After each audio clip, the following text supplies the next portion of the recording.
Doing a lot on this story today, and I've also got an advocate out of Australia who's been researching kids SA, coming on in a separate stream in 12 minutes, who's got her own theory of Virginia's death. And then Ron's going to be covering a lot of this later on as well, but I'm going to bring in the part now where Virginia's dad comes onto the screen. So let's listen to this, what he says. What I'm saying is... Do you not, Victoria, do you not have any qualms about Virginia's family hearing you just dismiss everything about her as I think fake Robert and fraudulent? Giuffre would agree with me. What about her father, for example? She was estranged from her mother and her father. She didn't. Well, she wasn't estranged from them. She was. She's earned 30 million. Right, that is what she's worth. Her father, he came out a month ago saying he's basically on the dole, and he couldn't even afford a flight to Australia to see. Why would you say that in such a disparaging manner, if that's the case? It's very sad. It's very sad that obviously, she didn't help the family, right? I mean, this father sounded desperate. Well, look, we can clear this up because I'm going to be joined now exclusively by Virginia Giuffre. Just as she's putting the dad down, here he is. His father, Sky Roberts, who's giving his first supported him. Who's giving his first interview on camera about this. Mr. Roberts, thank you very much indeed for joining me on Uncensored, and my deepest sympathies to you and your entire family over what has happened to Virginia. Thank you. It's an awful tragedy, and it ends a life of tragedy in many ways for your daughter. First of all, tell me about your reaction when you heard that she'd taken her life. Well, first of all, I couldn't even believe it. I started crying right away. I'm still crying. I can't believe that this is happening. I can't believe they've got that parasite on the same screen as him. How disrespectful. It's impossible. And then for them to say that she committed suicide, there's no way that she did. Somebody got to her. Let me just ask you, Mr. Roberts, how much contact did you have with Virginia in recent years? Not a lot. I haven't spoke to her in years, but I think that she basically liked to try to protect me because she knew a lot of things about a lot of powerful people. And to me, she's just protecting me that I don't get involved in any of it. Like I say, when she was here, we were together all the time and doing a lot of things together. She was on her own to go against Giuffre Epstein, Ghislaine Maxwell, Prince Andrew. She was on her own this whole time. I'm not saying it's a way to earn money or anything, but she's just trying to make these people pay for what they did. Did she? Well said. Did she ever talk to you about Prince Andrew before it became public knowledge? Yes. Yes, a little. Yeah, she was there in London with Prince Andrew and Miss Maxwell. Because one of my other guests here in the studio in London has produced photographs from the property where that infamous picture was taken of Virginia with Prince Andrew and Ghislaine Maxwell in the background, and says that it proves to her you can't that the picture must have been faked in some way. But do you have any doubt that Virginia was there at the time? Can you believe she's trying to talk over him with her claptrap? How disrespectful. Grieving the loss. This woman is relentless. Does she have no emotional intelligence? And had sex with Prince Andrew? Personally, I don't have proof of it, but Virginia sent the original picture. So I know it wasn't faked, but the original picture of Prince Andrew and her with Ghislaine Maxwell in the background. So Virginia sent the original picture at the time, before all this blew up. He'd seen the original picture. There you go, Lady V. You were just destroyed. I know that's true that she did. She was there with him. She showed you that picture, did you say? Yes. My mom had an 8x10. And when did she first show you that? Many years ago when it happened. But before it became public knowledge? Yes, I knew Yes, brilliant. Well done, Sky. nothing about it. I mean, I didn't even know she was, doing all these things for Giuffre Epstein. How did you feel when you discovered that? I was really angry with Giuffre Epstein because she had told me later on that, he had threatened that if she had said anything, that he had the power to do anything he wanted to her family. I mean, I met Giuffre Epstein. I wouldn't let her go to work for him unless I met him. But he seemed like a normal person. I mean, he came out, I went to his mansion, and he came out in jeans and a t-shirt and just acted like a regular person. So I had no idea. I mean, you don't know who you're talking, And I'm just still upset about this thing. and Virginia never told you about the abuse that she was enduring? No, never. Nothing. I think before. I don't Yes, know. yes. Like I say, if she was to say The something, composite image. No, There was no. No, real but the photo. point is, Mr. Roberts is But- saying, no, but hang on. But He's I saying, also- he's saying, Victoria, very clearly, Again, she's just trying to protest her insane evidence, trying to interject with her insane evidence. Won't let it lie. So that she showed him the a picture picture. before it was made public knowledge, Yeah. Before the mail got it. which I think is a significant statement by her Well, I father. don't. Yeah, can I ask you- Does he really What- remember dates? Mr. Roberts, can I ask you in relation? Does he really remember dates? This is desperate now. Oh my goodness. She knows she's been destroyed. She's flustered and just saying desperate things now, fumbling. To Prince Andrew, when it was revealed that he was not going to have his day in court, as he kept saying he wanted, with Virginia, and that he was actually going to instead pay her a very large check, many millions of dollars. Did you have any conversation with her about that, or was that after you had become estranged? that was probably after, I think.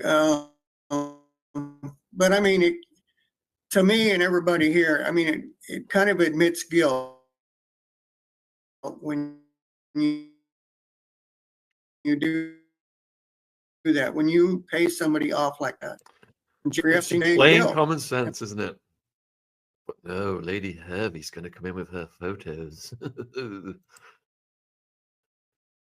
I mean, why would he spend 12 or 15 million to her? What's your view of Prince Andrew? Well, yeah, I don't care for him at all. I mean, he's I guess a powerful, royal figure, and they just think he can do what he wants to do. And to people like my guest, Victoria Hervey here, who do not believe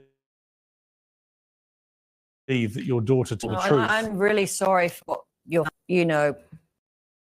Sorry for what your family has gone through when you were heckling her, when the bruise photo was posted, when you mocked even her death. And at the very beginning of this interview, have now admitted you didn't take that down. It was on a 24-hour story, so it just went down naturally, and you stand by it. And now you're trying to save a little bit of face. But good grief. helped you out and other family members more. Well, I never asked for any help from her. I am happy the way I am. Yeah, I don't have a lot of money. I'm on Social Security, but I'm happy. Yeah. But I feel like it would be nice if someone could have got your flights. Still trying to put Virginia down to a grieving father, saying that Virginia was too cheap to fly you out. That is disgusting. Seen her recently. Well, I So I'm didn't know sorry until about that. recently that they were living in separate houses. If I'd have known they were living in separate houses, I have means. I can get the money if I need it. I can borrow it and get to Australia. And if I'd have known that they were living in separate houses, I would have been there, because I just couldn't go there with her husband there, because I know how that ends every time. Like I say, I've been there probably 4 or 5 times, and every time it ended bad with him. So I know I couldn't go there as long as they were living together. And now I just found out, that she was living at a farm and he's living at their beachside house, the home that they have there. Yeah. And just say that nobody's seen the It kid. must have been lonely for her. Mr. Roberts, Yes, Mr. Roberts, how would you like your daughter to be remembered? There's so much being written about her at the moment, but how would you like her to be remembered? as someone who actually got out of a bad situation and made a good situation out of it, that she was helping a lot of other young girls that were feeling the pain of what goes on with people like that. You see it every day. I mean, with the illegals and everything else that's been in our country. And, I think she's strong, very strong. And that's why I don't think she committed suicide. She had too much to live for. She had her foundation. And to those So who I wanted to be remembered as a very strong-willed person that and to still gonna do a lot of good. and to those, Mr. Roberts, who doubt her word and think she was lying, what do you say to them? People thinks she was lying. Yeah, some people do, including one of my guests. No, like I feel terribly, like you're obviously seeing Sky here, but I do remember, Sky, you said to actually, I think it might have been. And here we go, another put down. It's inconceivable to him that people think Virginia's lying, and Lady V won't let it lie. Piers Morgan, or it was a breakfast show where you said that she told good stories, like she basically had lied a lot in her life, so you didn't believe everything she told you. I don't think I ever said that. It was on I a know I was breakfast on show. Good Morning Britain. Yeah, there's Yes, I was quotes. on Good Morning Britain, but I believed everything she said. I mean, she was my daughter, and yeah, I know kids lie. Most kids do. But you usually can tell. I could never lie to my father, ever. And she knew that. And I told her, never lie to me. Never say anything that you can't say to me. Just tell me the truth. Well, Mr. Roberts, listen, I really appreciate you coming on the program tonight. And you've said a lot of things, and it'll raise a lot of questions. But I really appreciate it. And I have to remember you're a father who's lost a daughter. And just an honest bloke grieving for his daughter, and this parasite can't release him from her clutches as she desperately tries to maintain the false narrative of the flimsy photos she produced, when anyone with a scintilla of common sense can see that Prince Andrew was standing sideways, and her accomplice in this crime of manufacturing this nonsense was facing forward. And when they did the comparison photo, you could clearly see, if this was on the tube station in London during rush hour, you could cram 20 people into that space. But Lady V probably gets driven around by a chauffeur and has never experienced anything in her cold-blooded, reptile, lizard-like existence. Thank you, UALISX in the comments, for just adding the very words I was looking for. So, our advocate who was going to come in, her internet is insufficient, but there are other news stories. I'm going to get her to go to a different location and reschedule that one. But there are more news stories that have come in on Virginia, and I will go over that right now. We've got the top one is Prince Andrew's supporters gave us access to his private papers to prove his innocence, but it backfired on them badly. And this is a forensic investigation shows. Richard Pendlebury is the forensic investigator. So that is one of the headlines. Let me see if I can access the investigation here. And we'll keep this going. Let's have a look. And Ron's going to be covering this as well in the next couple of hours. So, let's see. Keep the pedal to the metal boomed one of the Duke's remaining supporters. Investigative journalists 5 years ago, prior to the pandemic, this guy found himself in a desperate final attempt to discredit the toxic allegations concerning Prince Andrew's friendship with Giuffre. Andrew, previous November, had given the BBC interview, and the car crash performance saw him further vilified. Virginia made the claims of the 3 separate times, 3 separate locations. Duke vehemently denied them. And thanks to information provided by the crisis team, these forensic investigators found themselves obliged to calculate how many people would fit into a particular bathtub in Maxwell's home and what, if anything, they could get up once they were so installed. Now, Steeples worked on this, and Steeples found out that the dimensions, you could fit in it. He's the one who broke this. So they're trying to capitalize on Steeples' work here. They've plagiarized it and put it into some other people's, crediting it with some other people's.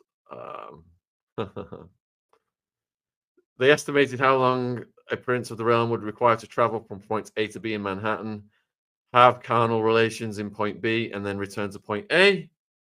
But the important answers did not favor him, even though some did.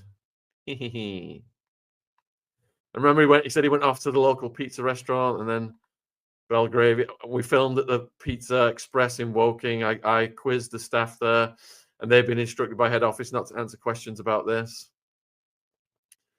So, yeah. Let me keep going. Evidence provided to us meant to disprove her claims came in the form of a household diary written by Fergie, whom he continued to live in Sunningdale in Berkshire with. According to the diary, she was working in New York on that day. The diary suggested the daughter Beatrice took part in a lacrosse match versus St. Swintham's. The other child, Eugenie, was in action playing netball. In the Newsnight interview, Andy had volunteered what he claimed to have been one of his domestic tasks during the late afternoon of March 10th. I'd taken Beatrice to Pizza Express in Woking for a party at, I suppose, sort of 4 or 5 in the afternoon. Recollection sparked by the same diary entries these investigators have been given access to. One suggested that after the lacrosse match, Beatrice attended the birthday party of a school friend, seeing a matinee performance of Noises Off. Saturday matinees at Woking's New Victoria Theatre usually begin at 2:30 p.m. Well, this is where it gets complicated, because another diary entry suggested that a family member was having a manicure at home at exactly the same time as the play. That someone was A, in other words, Andrew. The schedule clash would have made dropping his daughter at the theatre 10 miles from his home a problem if he wanted his fingernails to be attended to simultaneously. So how much of a hands-on dad was he that day? On Newsnight, he claimed to remember visiting Woking that afternoon, weirdly, distinctly. The third final entry in the diary provided an explanation, if not the salvation he'd hoped for. It read Pizza Express. The play lasted a little more than 2 hours. The schoolgirl party might have been expected to arrive at the restaurant for a birthday supper at a little after 5 p.m. But where was Andrew? Beatrice, we were told, in an admirable example of transparency, had no recollection of what happened that day, nor did the parents throwing the party. Beatrice, then 12, had her own security, able to